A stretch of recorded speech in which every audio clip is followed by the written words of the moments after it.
Welcome. Welcome everyone to Designing Tomorrow's Agriculture, brought to you by Hello Tomorrow and Bayer.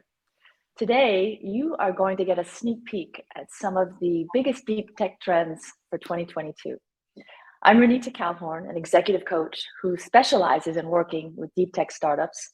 And our speakers today are Alex Buschermöhle, who's the Global Digital Strategy Lead at Bayer Crop Science, and Chloé Khalifat, an innovation consultant at Hello Tomorrow.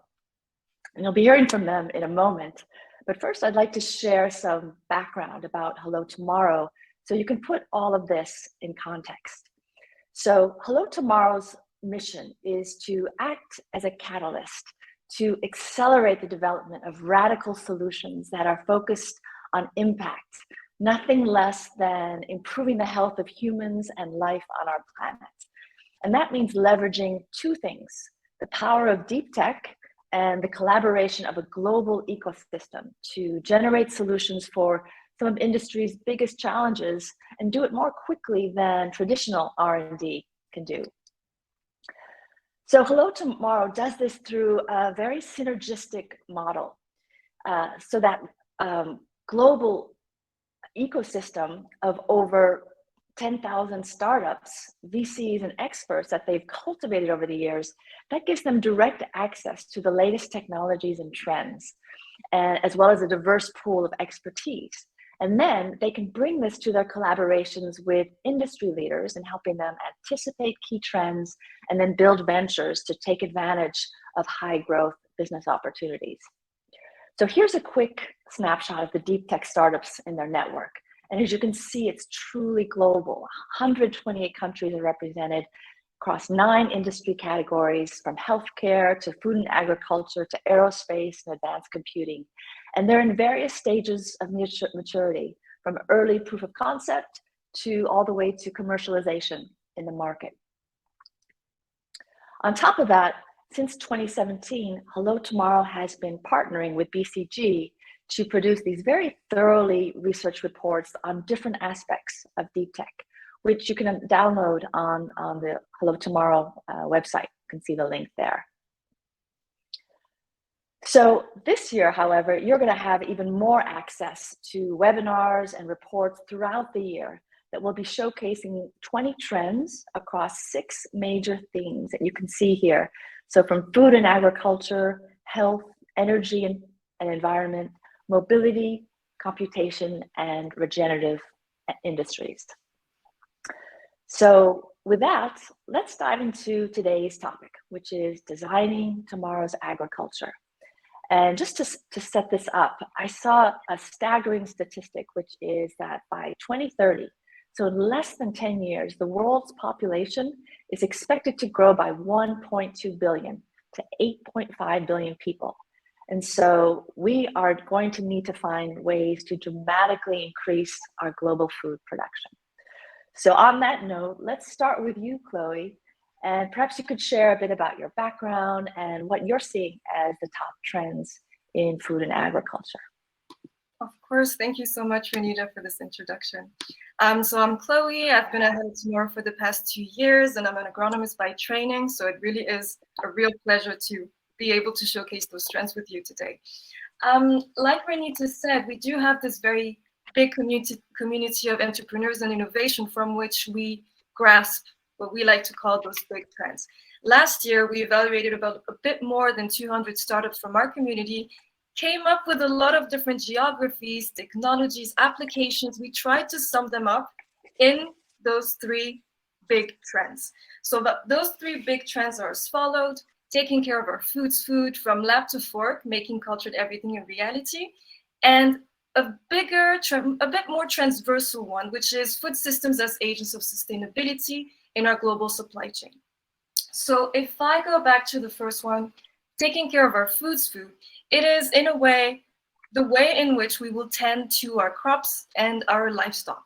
So the resources, whether it be novel feed for livestock and farming, you have a lot of aquaculture as well that is being improved with novel feed, synthetic biology, quite a lot of those in the field, as well as when you're tending to your crops, everything related to their resources, from water to the nutrients in your fertilizers and your soil, as well as sunlight.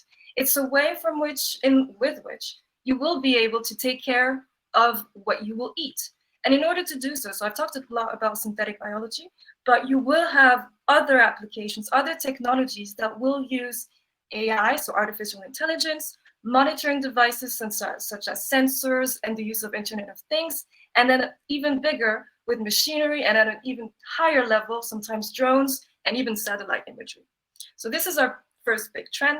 Second one, going a little bit more downstream, because obviously in food and agriculture, you have elements of both, from lab to fork. So the conventional expression, in a sense, you might have heard before, is from farm to fork. This is pretty much, it sums up the whole value chain of our food system. But it turns out, as we've seen these past few years, we are in a way borrowing and applying some innovations and some technologies from the pharmaceutical field, for instance, and biotech in food science, which is why you will see, it would seem, from some foods in your plate that might seem a little bit like a biotech.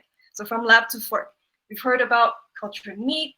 First burger was released in 2013. Singapore just approved its first sale of cultured chicken. End of 2020, first products were sold beginning of 2021. And it will go even beyond. So we put it as making cultured everything a reality, because we were mostly talking about protein. I talked about beef, steak, your chicken. But now we're seeing startups venturing out and going with other types of compounds, from pigments to aromas. It seems that there are no limits. At the end of the day, you have those two big trends, but you would probably forget the sustainability aspect, obviously.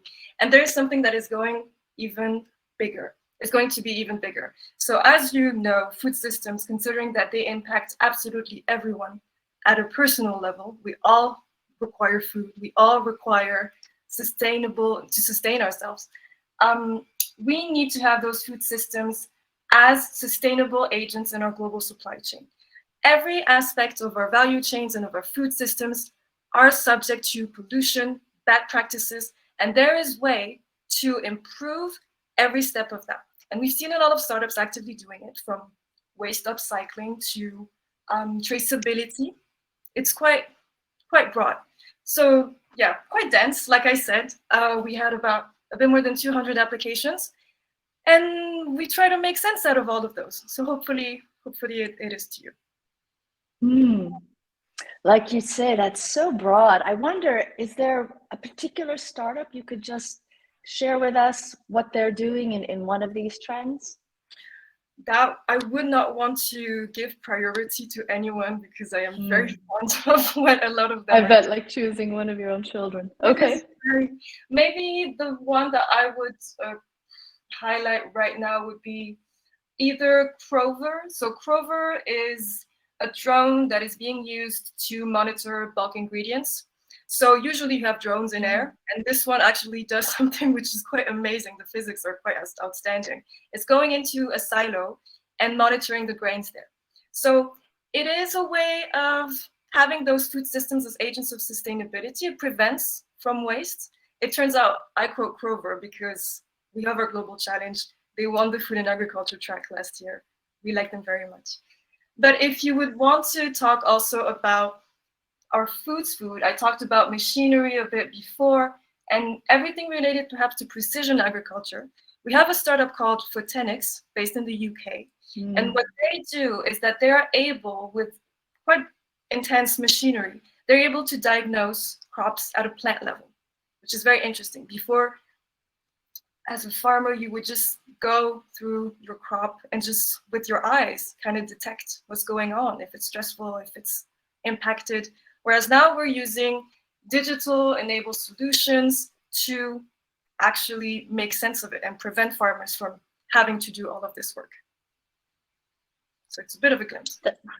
That's amazing. You know, I just, there are farmers in my family, and I think about how they just have to walk through the orchard in a very manual way and just hope that they can spot any issues that are happening. And so this technology is, I just see it as really enhancing their capabilities, making them almost superhuman in a way, super farmers. All right. Well, Alex, why don't we go over to you? If you could tell us a little bit about your background and what are some of the key projects that you're working on? Yeah, with great pleasure. Thank you very much. So as Renee just said, I'm Alex. I look after digital strategy for Bayer Crop Science, which includes, for example, our strategy for digital farming and also our climate operations, and have been with the company for 22 years. Maybe a few words about Bayer, real brief. It's a very unique company as we are active in pharmaceuticals as well as agriculture. And kind of the thing that keeps us together is the vision we've been setting ourselves, which is health for all and hunger for none. Now, there might be a few cynics in the room that say, "Hey, we've got all these corporate visions and slogans," but let me tell you, I've been with Bayer for 22 years. The last 2 years have been like none other, right? I mean, you all remember sitting there when COVID started, and we all started to worry about food supply, right? And suddenly we have a humongous shock to our food supply system, and health suddenly matters, and even more so than it did before. I think that was a revealing moment. And now in the recent months, if you look at the human tragedy and disaster that is happening with the Russian invasion into Ukraine, we also suddenly start to look at food security and food availability. I think even in European markets in a way that we really haven't done before. So this stuff really matters, right? It really matters, and it really matters to me on a personal level. And Bayer as a company, it's about 100,000 people all in all. We spend 5 billion on R&D as a company every year. So science and R&D is in our lifeblood, right? But really, that's what we're doing. And maybe a couple of areas that we are particularly active in, as I think they also resonate with some of the examples and trends that Chloé has been giving. And want to start with, and because you finished with that, I'll start with that precision agriculture. So in our digital farming space, obviously we have a deep belief, which is business models and businesses that are going to be based on selling more stuff are not going to cut it in the future, right? That's not what a sustainable business is going to look like. We believe that precision application, that precision decision making on which products to use, where, when, how, much more targeted than before, whilst maintaining and even increasing the output is super critical. So we have active projects when it comes to precision fungicide application, herbicide application, precision planting, product selection, right? And multiple projects depending on crop and region that would look slightly different, but that's clearly one of our focus areas. And bringing it further down from a field to a zone to a subzone to a plant level, as Chloé said, is incredibly important. That's one big area. A second big area is around carbon sequestration. And so we have a strong belief that agriculture has a huge role to play in carbon emission management, greenhouse management, and we are active in 3 regions: North America, Europe, and South America, building coalitions of companies and partners around how can we help farmers sequester more carbon dioxide in the soil, increase organic matter in the soil, and actually get rewarded for that, right? So we have a lot of projects and activities there. And maybe the last one that I'll Before you mention go is on though, Alex, yes, please. can you share a story about what that actually looks like when you work with a farmer? And Yeah, absolutely. I mean, what are the results, the benefits for them? yeah, absolutely. So let me just take an US example maybe, right? I mean, Okay. it's really a lot about opening up a new revenue stream for farmers, right? So we have been one of Right. the first players and movers in the voluntary carbon offset market, and really saying, look, we all know that farmers are under a lot of profitability pressure, right? And then obviously now we have we have crazy times when it comes to commodity and input prices, but the profitability pressure is real. So being able to go to a grower and say, look, there is practices that benefit you agronomically, cover crops, no-till, no-till management systems. They have clear agronomic benefits, but on top of that, they will also be benefiting you economically, as you'll be able to, if you move to those practices, we'll be able to participate in our carbon market and actually get directly rewarded for that, right? It's cash rewards that the farmer is getting. That's when, these are fun conversations. They're pleasant conversations, and you can start to put your money where your mouth is, right? So we say, hey, we actually actively incentivize that. We're going to pay you for doing that because it's a real service that you provide not only to your land but also to the value chain and in the end to the planet. So those are great conversations to have. I bet, very rewarding. And you said something. I'm not sure if I'm the only one who doesn't know what no-till management is. What is that? Basically not plowing, right? So basically not tilling the land, not plowing the land, and so that's what it is, right? Because through plowing and tillage, you break up the carbon in the soil and you get it released, and that's when basically the sequestration that you did before is going away. And by not doing that, but managing, for example, your wheat bank and through different technologies, that's where you save the carbon in the soil. Okay. So you're basically incentivizing them to not do what they've always done, which they might have seen as the only way for them to produce revenue. It's obviously varies region by region. I mean, it is in the US a widely accepted practice, but not universally. I think what's even newer to many farmers is the planting of cover crops in between crops, which again has clear benefits in terms of carbon sequestration, has clear benefits in terms of fixing nitrogen in the soil, has clear benefits also in terms of wheat bank management, so the wheat seeds that are in the soil. That actually has not been done by many farmers, and actually promoting that in collaboration, for example, with companies like Covergrass and others, actually making that happen is again, it's a double whammy. It's actually good for them. But they economically directly benefit from it. So it's not only an abstract benefit of, hey, this is better for my land or for my soil in the long term. This actually is a direct economic benefit for me that I didn't have before. Right. So what I say here is that you're really giving them more options, whether it's economic or long term. And so they do have probably more of a sense of choice and control over their livelihood. Choice is critically important. But farmers are fiercely independent people, right? So choice is incredibly important. And the other one is they're very often very practical people, right? So it has to practically work with them in real life field conditions, which are obviously messy and muddy. But it has to, they have to be convinced of a tangible impact. You can't convince them with a PowerPoint slide. Right.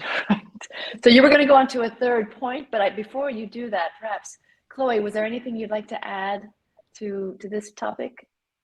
To be honest, I really like the fact that we're talking about farmers. I mean, the goal here initially is to showcase our technologies. It's very tech intensive. We want to talk about synthetic biology and nanomaterials, and it's super interesting. But at the end of the day, because it's such a social industry, it is truly important. And I really believe that with what Alex said, it kind of brings us a little bit back to what it's all about in a way. So, because at the end of the day, the food that you're having is actually being produced by individuals. And for your food to be more sustainable, to be healthier, to be tastier, they need to have access to those technologies, whether it be funding, whether it be access to digital solutions. And we've seen a lot of companies doing that. It's not sending plants to space so that we can have food on Mars. No, it's actually so that your farmers in your crops get the best IoT sensors and make the most out of their crops and have it more efficient. It's like Alex said, it's very complicated because it's such an old industry. Everything is rooted in tradition. So how do you make people change? Especially when you're bound to Earth's boundaries. Earth doesn't really change. I mean, cycle doesn't really change. So I love this topic. I think it's super interesting. And I really appreciate the fact that we're also talking about those farmers, those individuals, because at the end of the day, it's them that we're targeting. I agree as well. I mean, for me, I feel like it's the big dilemma of our era is how do we balance technology with humanity? And it's not about replacing humanity, certainly. So Alex, would you like to add on to that or go on to the third point? Yes, please. And maybe a quick add and then go to the third point, right? I mean, the way I'd like to frame that is a little bit, how do we feed the planet? How do we feed the world without starving the planet, right? That's a bit the daunting challenge that we have. And Chloé, absolutely, no, the farmer is front and center. But I don't want to belittle the role of science and technology, right? Because then what we bring forward has to be scientifically sound, no? And especially when it comes to topics like carbon sequestration, really being clear on how we measure carbon sequestration, and actually also be able how we reliably track it in the market. There is a lot of kabuki going around, right? So we need to be a company like Bayer, which has 150 years or 160 years of industry of history, and spends billions of dollars on R&D every year. We are deeply interested in saying it has to be the right scientific approach. Otherwise, you can make a quick buck. But the point is that it really actually has to work from a technology perspective. So technology really, really matters. I wanted to add that. On the third topic that we spent a lot of time working on is around smallholder communities and smallholder farmers. Now we obviously a lot of our current business footprint is with commercial row crop growers.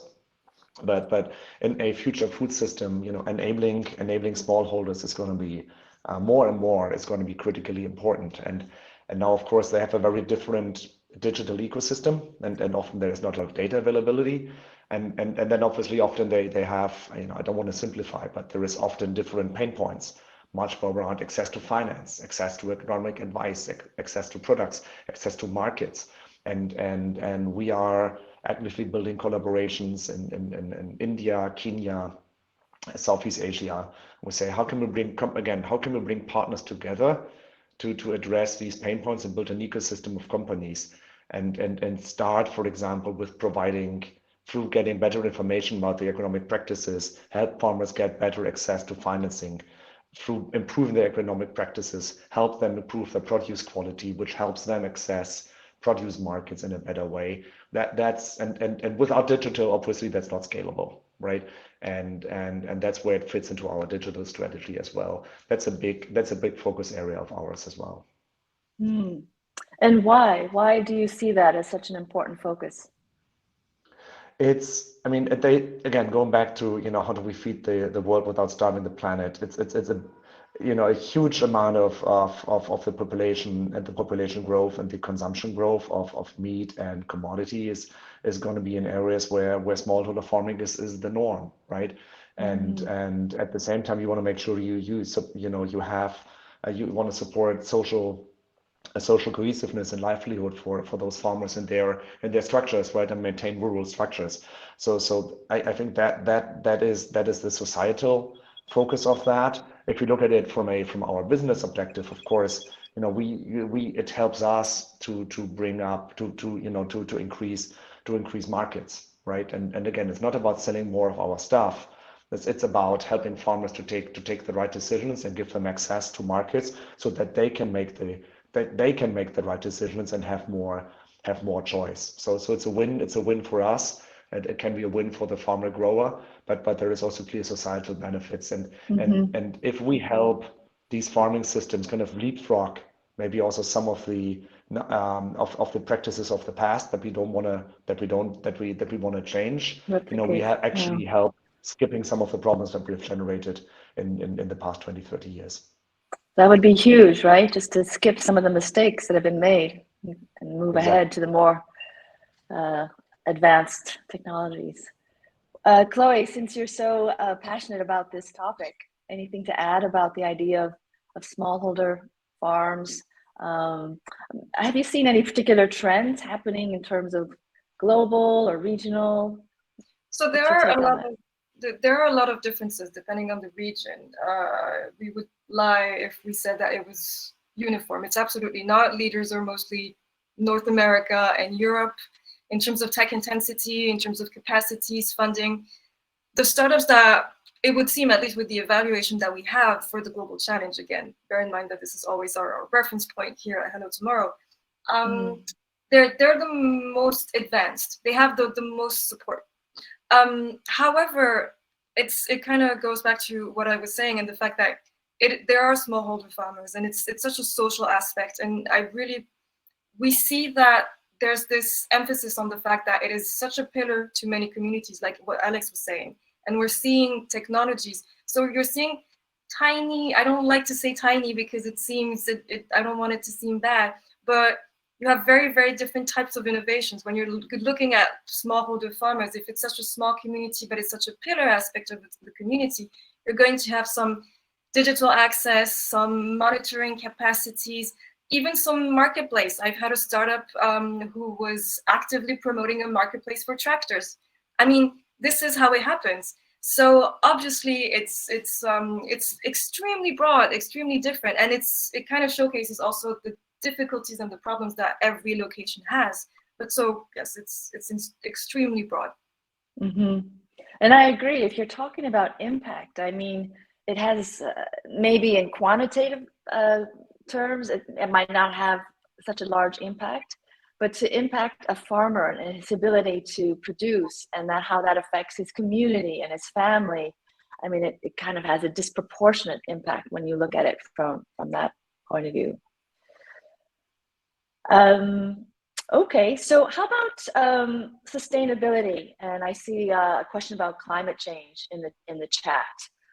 So, you know, that's kind of the big elephant in the room, so to speak.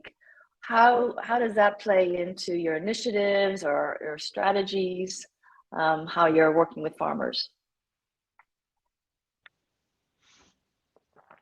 Yeah. So if I maybe if I a few thoughts on that. So I'll give you an example. Our head of strategy is also our head of sustainability, right? So we kind of, for us, it's you cannot differentiate it, right?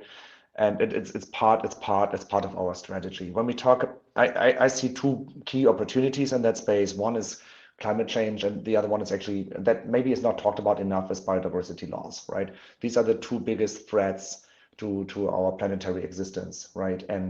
And for, I think, for greenhouse gas, for global warming, we're making great strides when it comes to, we have these projects to which we contribute, right? On markets for offsets, for carbon offsets. We work with major companies to build systems for carbon insets, so help them source lower carbon intensity projects and products. We work with AWS, Bushel, other companies to set up the technological infrastructure for that. So we have, and I'm super happy that actually really concrete value pools and markets are starting to be generated for that. I think the other big one, again, it's often forgotten, and I think it's probably as important but much more complex, is how do we start build markets and environments for actually biodiversity preservation, right? How do we incentivize farmers to actually build, or how can we build business models around helping them protect biodiversity? That's at least as important to me. And maybe a third thought, and how, also why I'm talking here, you know, obviously, you know, I throw around these big numbers on how much money Bayer is investing, but let's be clear, you know, compared to the opportunities / challenges that agriculture has, you know, we might be a big company, but compared to that, we are small, right? So none of this can be done. You know, we have no, you know, illusion that any of this can be done by ourselves. So partnering up with building the right ecosystems, having the right degree of humility to say, hey, we can contribute. Obviously, there is a business interest for us, but we can contribute, but need to partner. That's critically important to us. Is there a particular initiative that a story around that you could tell in terms of what you're doing so far, working with a particular region or population? Yeah, so staying maybe with the sustainability topic, I mentioned already the building the incentivizing growers in North America and building this carbon offset market. I've made that example. In Latin America and in Europe, we have a slightly different approach. So what we do there is we have built coalitions that we call the Carbon Farming Alliance, where we brought together three types of groups. Number one is kind of science, right? To actually, you know, again, this has to be based on sound protocols. This has to be based on the latest science, on what actually works in terms of carbon sequestration and what doesn't. So universities and researchers We're bringing together farmers, obviously, because that has to be tested in real life circumstances. We have 27 farmers now that we this season run experiments with in Europe to verify the protocols, and then we bring together processors or companies in the value chain that collaborate with us to say, hey, we can actually then build those models so that we can source low carbon intensity, whatever it is. In Latin Brazil, it would be soy, for example, low carbon intensity soy produced. So we have slightly different approaches across the world. Maybe another one that I like a lot is something we call Project Carbon View. I've briefly mentioned that before. So we work with AWS, Bushel, and the Andersons in the US to build a platform in which we can actually track the carbon intensity of the entire production cycle, right? From anything that happens on the field, over processing, elevating across the cycle, and then actually build a certification around the carbon intensity index of that, and corn in that case. So that's some of the it looks a little bit different region by region, but these are some of the examples of what we're doing. So what I'm hearing is that you're going into different areas, different regions, and really customizing solutions based on the people in that region or the particular characteristics of the geography. So it really becomes very complex, doesn't it? I imagine there's no formulaic approach to this. And I think that's agriculture to you, right? I mean, agriculture is in the essence is very local, right? Yeah. And conditions are very local, structures are very local, and you have to meet people where they are, and you have to meet the conditions where you are, and I think there is beauty in this complexity, absolutely, but there is no one size fits all approach in agriculture. It just doesn't exist. Right. No one size fits all. So Chloé, what have you not had a chance to share with us yet that you'd like to share? There are too many things I can't. I'm seeing the one question from Edward. If there are any areas or problems where you're not seeing innovation in startups, and I'm going to bounce back on what Alex you just said regarding biodiversity loss. We have a lot of new technologies for inputs, so synthetic biology, new foods. We have new materials in the ways that your greenhouse glass will redirect sunlight a certain way. But to be honest, I have not seen, or I'm sorry if I've missed it, startups that are really tackling that biodiversity loss.